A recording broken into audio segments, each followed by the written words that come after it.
Header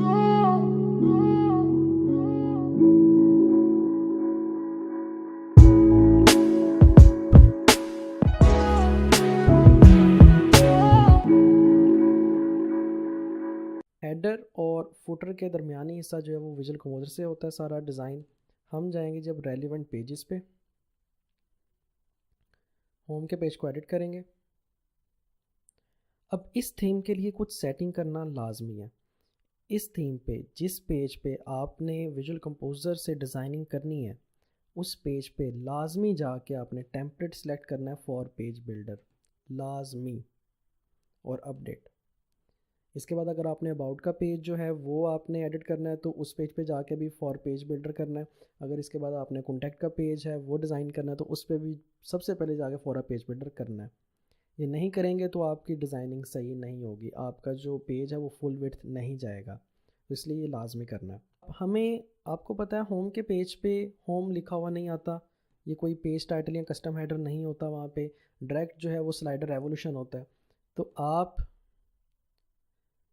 इस page पे आए और यहाँ पे लिखा है कस्टम हेडर और लिखा है थीम डिफ़ॉल्ट, अनेबल डिसेबल। अच्छा जी, थीम डिफ़ॉल्ट का मतलब है जो हमने थीम ऑप्शन में कस्टम हेडर लगा दिया वही आ जाए। अनेबल का मतलब है जो नीचे सेटिंग कर दी वो आ जाए। डिसेबल का मतलब है कि ना नज़र आए। पहले हम थीम डिफ़ॉल्ट देखते हैं। थीम ऑप्शंस में जाएंगे, हेडर ऑप्शंस में जाएंगे, हेडर ऑप्शंस में जाके नेक्स्ट हमने कस्टम हेडर ऑप्शंस में जाना है। और क्या हर पेज पे कस्टम हेडर होना चाहिए, तो ये ऑन है, अगर नहीं होना चाहिए तो ना करें। और फुल विंडो हाइट अगर करनी है, मतलब कस्टम हेडर यहाँ से लेके यहाँ तक कंप्लीट विंडो पे आए, तो ऑन कर दो। मैं रिकमेंड नहीं करता, आप ना करना। और साइज़ कितना हो, अभी 650 पिक्सल हाइट है इसकी, तो देखो यहाँ से लेके यहाँ तक 650 ही बनता है, तो हमें ये छोटा चाहिए। अगर चाहिए तो होम पेज पे वैसे चाहिए तो नहीं होता, हम वो हटा देंगे, लेकिन अभी हम सीखने के लिए कर रहे हैं। 325 मैं कहता हूँ। और डिफ़ॉल्ट बैकग्राउंड कलर नहीं चाहिए हमें, कोई डिफ़ॉल्ट कोई इमेज वगैरह चाहिए। तो उसके लिए हम यहाँ पे क्लिक करेंगे, इमेज पढ़िए, सेलेक्ट कर लेते हैं इसको और कवर कर लेते हैं इस इमेज को, फिक्स्ड कर लेते हैं। ये हमने पहले किया हुआ है, रिपीट नहीं होनी चाहिए। और अगर डार्क बैकग्राउंड करोगे तो टेक्स्ट का कलर वाइट हो जाएगा, अगर नहीं करोगे तो टेक्स्ट का कलर ब्लैक रहेगा। तो वाइट टेक्स्ट हो जाए तो मेरे ख्याल से बेहतर है। और अलाइनमेंट आप लगा सकते हो, जो टेक्स्ट होगा उसकी। सब टाइटल मुझे नहीं चाहिए, कस्टम हेडर के नीचे एक छोटा सा टाइटल सब टाइटल होता है वो नहीं चाहिए।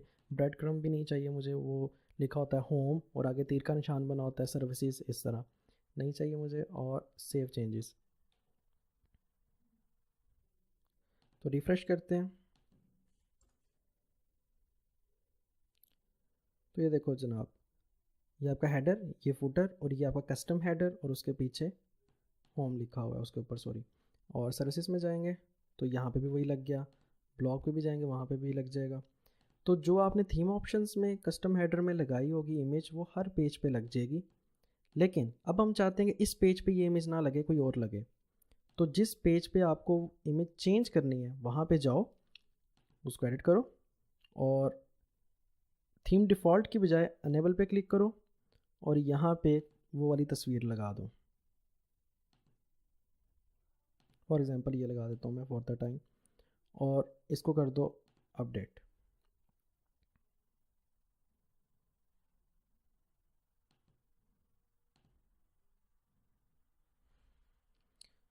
तो बैकग्राउंड पे तस्वीर आपको नज़र आ रही है। बहुत छोटी तस्वीर थी इसलिए आपको सही नज़र नहीं आ रही, वो पिक्सल जो है उसके आउट हो गए। तो इस तरह आप किसी भी पेज पे जाके वहाँ पे अपना अपना जो उसका उस पेज का अपना जो आप कस्टम हेडर है वो लगा सकते हो। लेकिन मुझे होम के पेज पे कस्टम हेडर चाहिए ही नहीं, तो मैं इसको करता हूँ डिसेबल, अपडेट। तो ये सिंपली होम पेज पे आपका जो कस्टम हेडर है वो नहीं आएगा। तो यहाँ पे जनाब आपका कस्टम हेडर नहीं आ रहा, आपका हेडर और फुटर आपस में जुड़ गया, क्योंकि बाकी हिस्सा जो डिज़ाइनिंग है वो सारा विजुअल कंपोजर से होता है। तो विजुअल कंपोजर, अब आप यहाँ पे जाओगे और यहाँ से बैक एंड एडिटर ऑन करोगे। अब विजुअल कंपोजर का नाम है WP बेकरी पेज बिल्डर, है वही चीज़ बाकी सारी।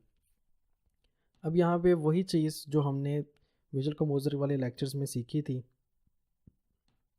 टेक्स्ट ब्लॉक लगाया और यहाँ पे हमने इसको ऐड कर दिया, प्रीव्यू किया तो यहाँ पे टेक्स्ट ब्लॉक आ गया। एक चीज़ आपने नोटिस किया यहाँ पे कि हमें कस्टम हेडिंग, बटन, आइकन्स, मतलब कि जो एलिमेंट्स विजुअल कंपोजर में थे वो नज़र नहीं आ रहे। तो है क्या, ये जो आपको एलिमेंट्स नज़र आ रहे हैं ये इस थीम ने अपने खुद बनाए हैं, जो कि विजुअल कंपोजर से एडवांस हैं। इनको भी हम सीखेंगे, इसमें से तकरीबन 4-5 में सिखाऊंगा, बाकी जो हैं वो आप खुद प्रैक्टिस करोगे और वो आपको ईजिली आ जाएंगे, कोई इसमें मुश्किल नहीं है, तरीका मैं आपको बता दूंगा। लेकिन हमें चाहिए कि इस नेटिव थीम में हमने वो 35 एलिमेंट जो हैं वो लाने हैं। उसके लिए जनाब आपको थीम ऑप्शंस में जाना पड़ेगा, जनरल ऑप्शंस में जाना पड़ेगा। अच्छा, ये यहाँ पे ओपन है। जनरल ऑप्शंस में जाना पड़ेगा और ये लिखा है default visual composer modules on कर दो। ऑन हो गया जी, इसको सेव चेंजेस।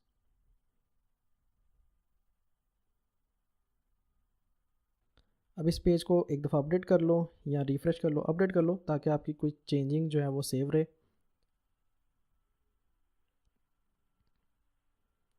अब अगर हम यहाँ पे आके प्लस पे क्लिक करें तो ये देखें सारे वो एलिमेंट्स 35 या 36 जो हैं विजुअल कंपोजर के एलिमेंट्स वो सारे आपको यहाँ पे नज़र आ रहे हैं, और उसके अलावा ये नेटिव के सारे एलिमेंट्स, और यहाँ से वही डिज़ाइनिंग शुरू हो जाएगी जो आपने पहले विजुअल कंपोजर के लेक्चर्स में की हुई है। अभी तक के लिए इतने रखते हैं, फिर इंशाल्लाह इनके जो एलिमेंट्स मेन जो हैं वो मैं आपको बताऊंगा, और ये बताऊंगा कि इन एलिमेंट्स के ट्यूटोरियल्स कहाँ पे पढ़े हैं और इनकी प्रैक्टिस किस तरह करनी है आपने। फिर उसके बाद मैं आपको बताऊंगा कि किस तरह आप बने बनाए जो डेमो हैं वो अपनी वेबसाइट में इंपोर्ट कर सकते हैं और उसको एडिट करके क्लाइंट को सेल कर सकते हैं सिंपली। और उसके बाद हमारा जो ये बिज़नेस वेबसाइट वाला जो पोर्शन है हमारे कोर्स का वो कंप्लीट हो जाएगा। तो टिल देन, अल्लाह हाफिज़।